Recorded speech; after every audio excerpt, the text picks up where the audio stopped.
myself, I said, when I read that, it says, let every woman have her own husband. So that was a discrepancy. So many of them want the multiple girlfriends. It says, this is a true saying. If a man desires the office of a bishop, he desires a good work. Bishop means leader. All the praises and the honor goes to Yahweh Bahashem, Yahweh Shai Bahashem, Recha Ha Quadash, and double honors to the elder apostles and elder bishops of Great Millstone. Honors as well to you, brethren. Shalom to you, few sisters, and shalom to the hopefully elect. Peace to you. One thing I've learned from many years of life or in the world and the truth is that no matter what, if somebody believes, say, their favorite athlete is Steph Curry or LeBron James or whomever, Wilt Chamberlain, Michael Jordan, you will have a division on each person believing what they believe, because everybody who's led to a particular belief, it's hard to break that belief, right? And this is where we get caught, right? These are all traps, believe it or not. So when you come into the truth, and I came in, I knew the truth years before I came in Great Millstone, but I was in another camp, and I had to see that the only thing pulls you out of that is you have to see the light, and the Most High is one that have to give you the light. So no matter how many videos we do on these different particular camps, it's not a personal attack. It's just that we're trying to shed light on the truth. Now, in this video with IUIC, a lot of IUICers got pissed off because I said they were a deceptive camp. What do I mean by deceptive? They're deceitful. They're pulling the same doctrine as the Christian church. So we're going to go back into this, and I'm going to read a couple of comments in the hopes of the hopefully elect, because that's what we push. We don't push to wake up a whole nation of Israel, and to show these people, that we're not carnal, and we're just trying to be, we're trying to be the most spiritual that we can possibly be, and hope that in the hope of your calling, right? So I'll just dive right into it. Their women are kind of getting upset because I do videos like this, and the woman is supposed to keep silence in the churches, but you can see that their women are out of control, right? This woman here is pretty Israel Judah. That's why I love IUIC for one wife. Now, this is disturbing. I love IUIC because you can only have one wife. Now, we're not pushing men to have 1,000 wives. We're just saying, according to doctrine, you can have more than one wife. Now, this Bishop Nathaniel, he teaches that in the kingdom of heaven, Isaiah 4:1, then we'll have more than one wife. So now he's making the word of the Lord very confusing. Paul did not come against the law. He pushed upholding the law through faith. And again, these guys, these Israelites, they don't believe much in faith. They believe in all you got to do is follow the laws. But show me the laws of the Bible, because Paul didn't bring anything new. Show me the laws of the Bible, right? That it was not right to have one wife.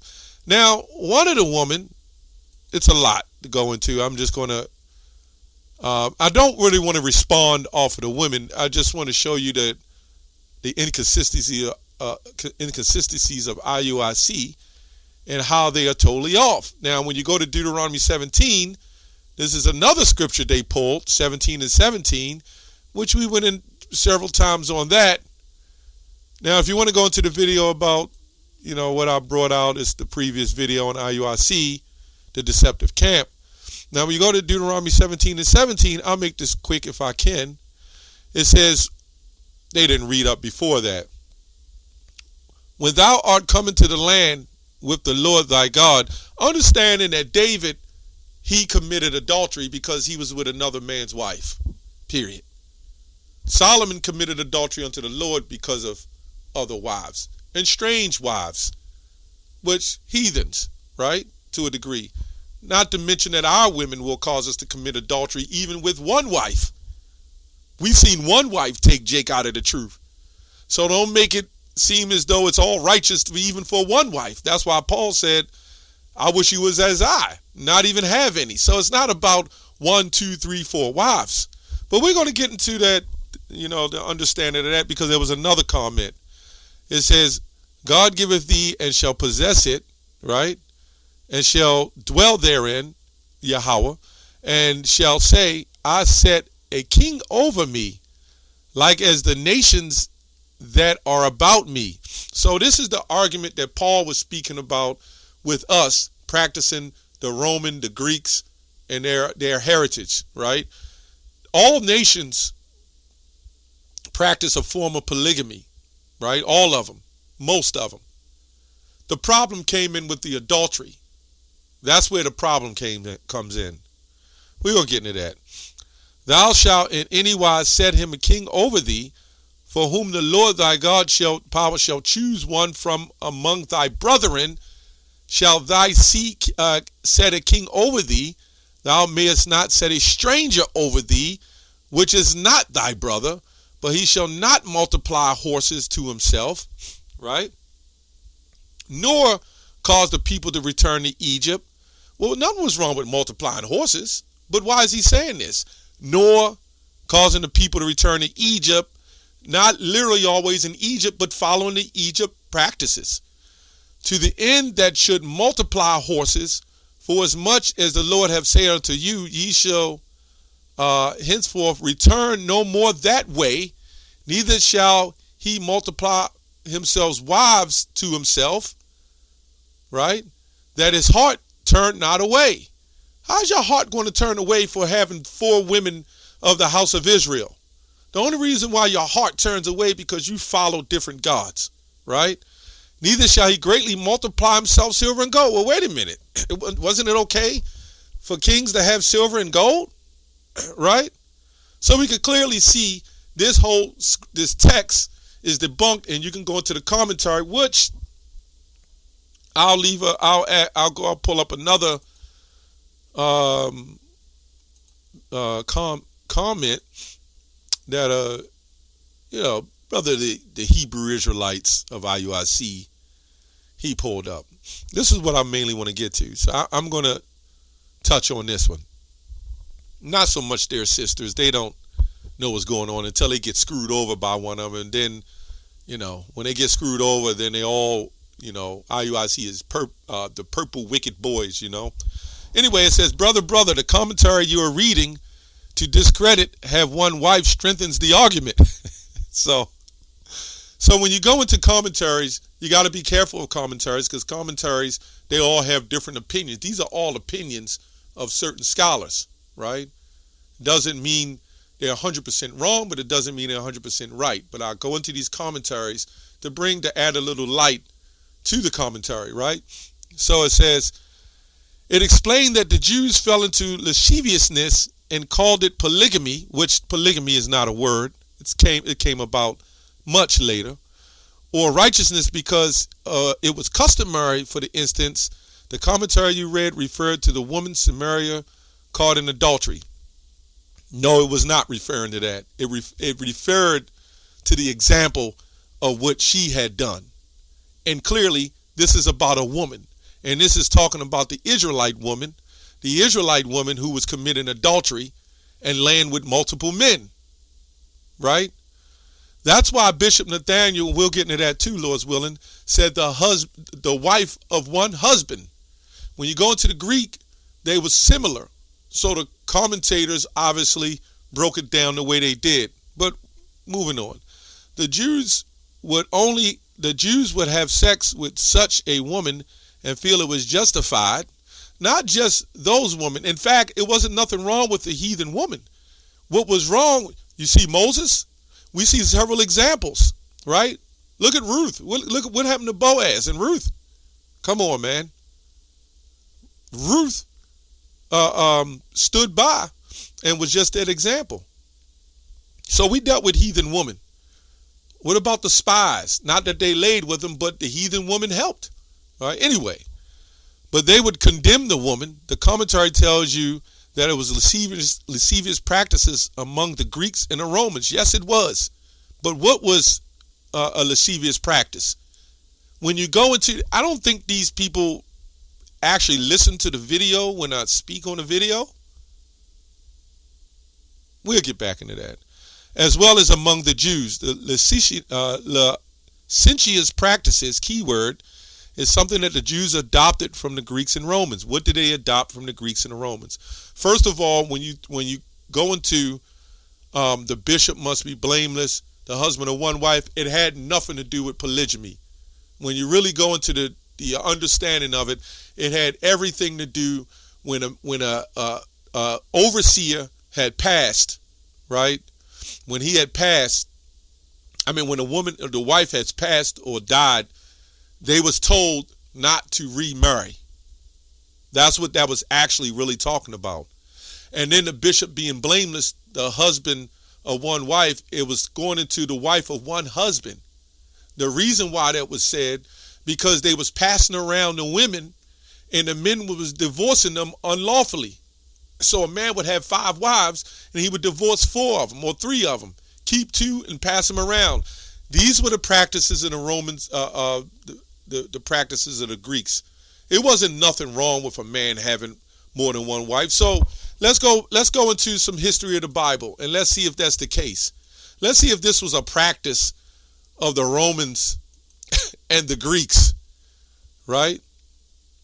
Now when you go to 1 Kings 11:1, it says King Solomon in the NIV loved many foreign women besides the Pharaoh's daughter, the Moabites, Ammonites, Edomites, Sidonians, and Hittites.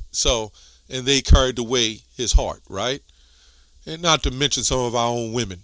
Our own women is worse than the wicked, right? But let's go about Rehoboam. Let's go into Rehoboam. Let's see if this was the practice of the Romans and the Greeks. And after all, if Bishop Nathaniel is saying Isaiah 4:1 is going to happen, we never had one wife when we was in captivities. See how he just spewed that out there and made that up? It's either wicked or it's not.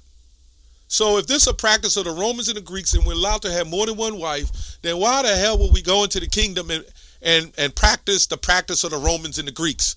But anyway, and Rehoboam took him Mahalath, the daughter of Jeremoth, the son of David, to wife, and Abihail, the daughter of Eliab, the son of Jesse, right, who bare him children, Us and Shemariah and Zaham.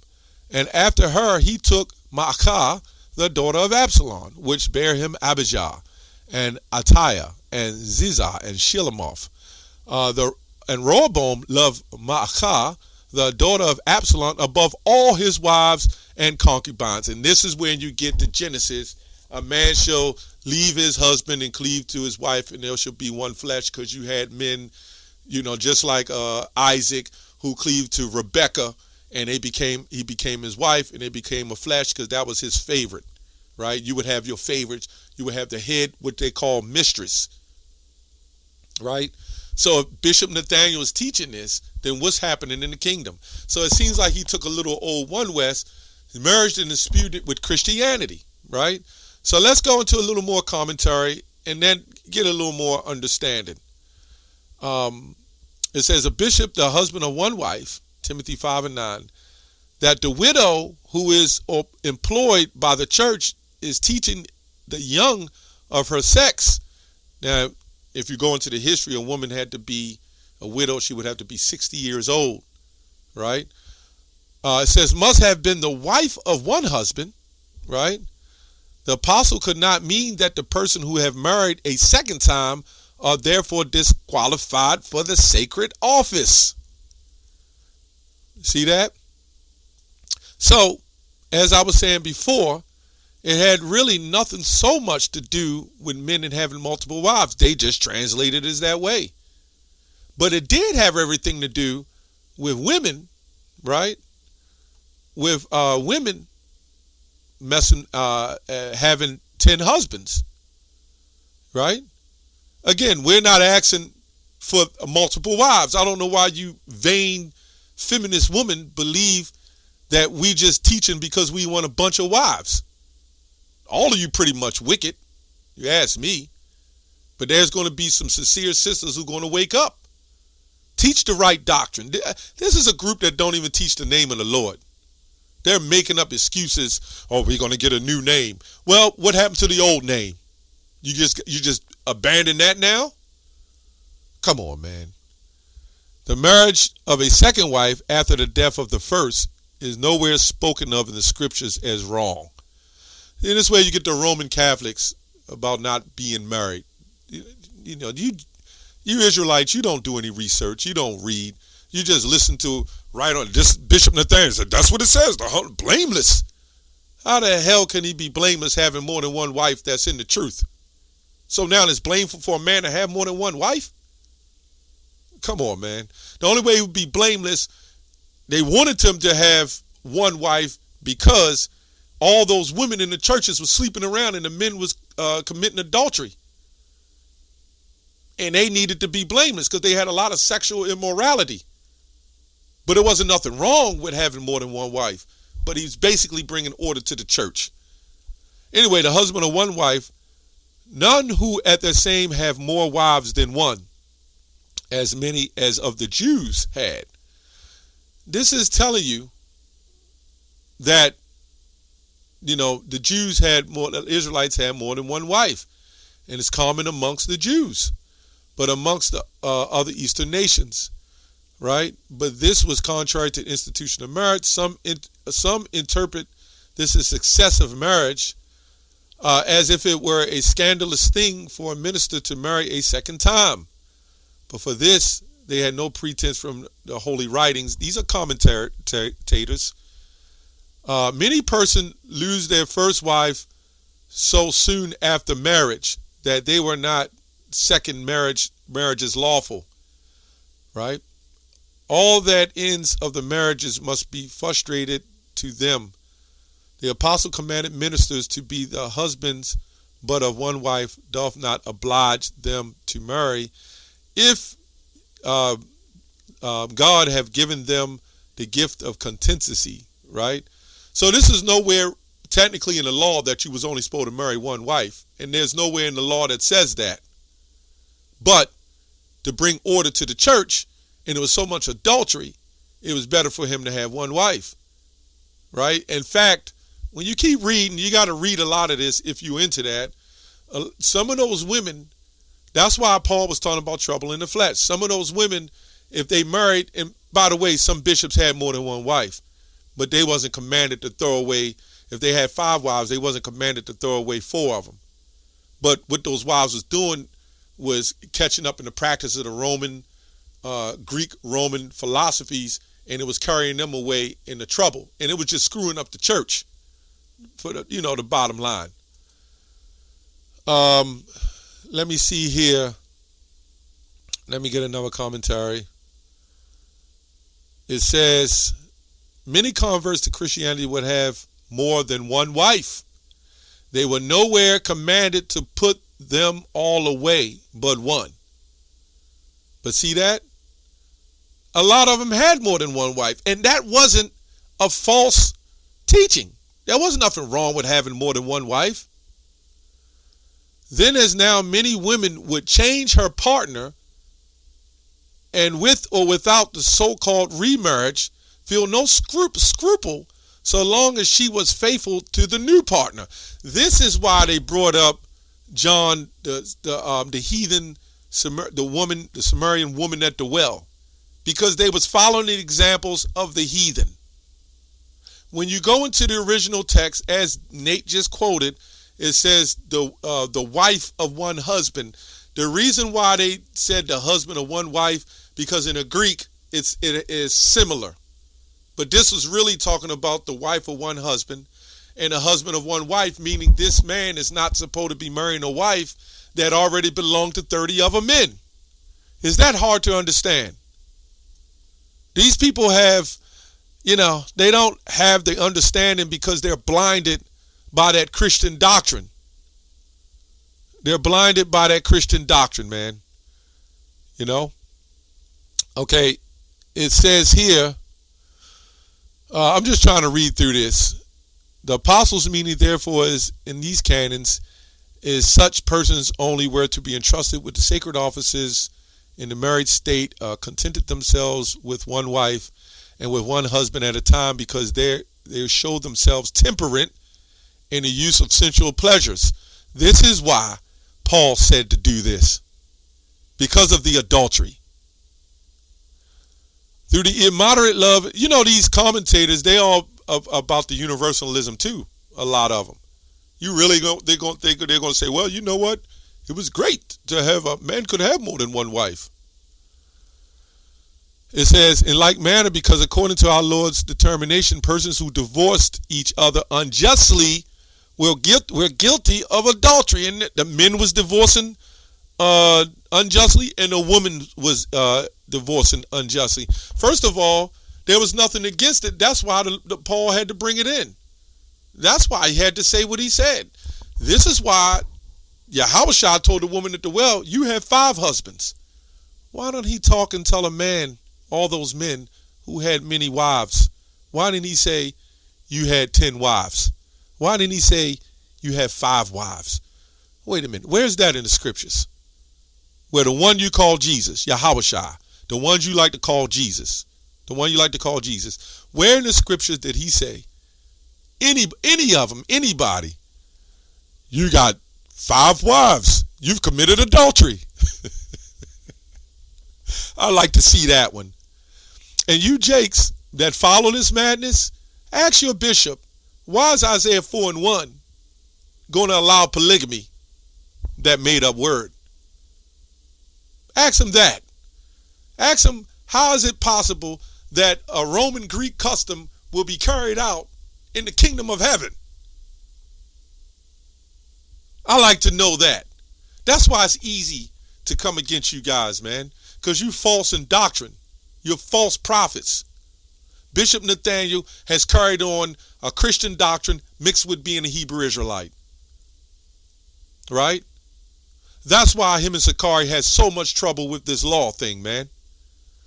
As well as among the Jews, ordered that no widow should be chosen to instruct the younger woman, but such that has had a wife of one husband, but it said that as had been the wife of one husband only at a time.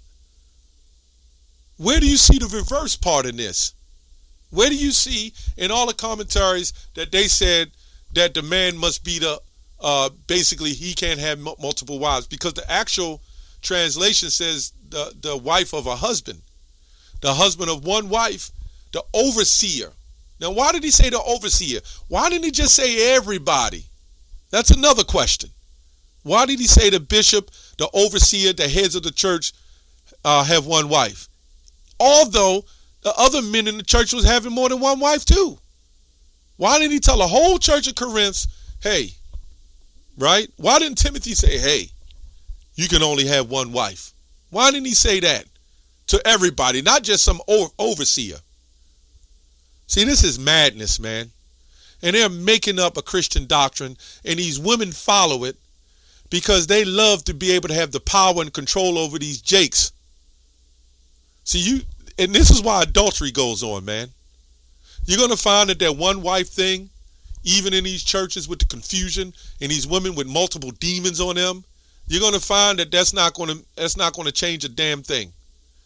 That's all I have on that. Shalom.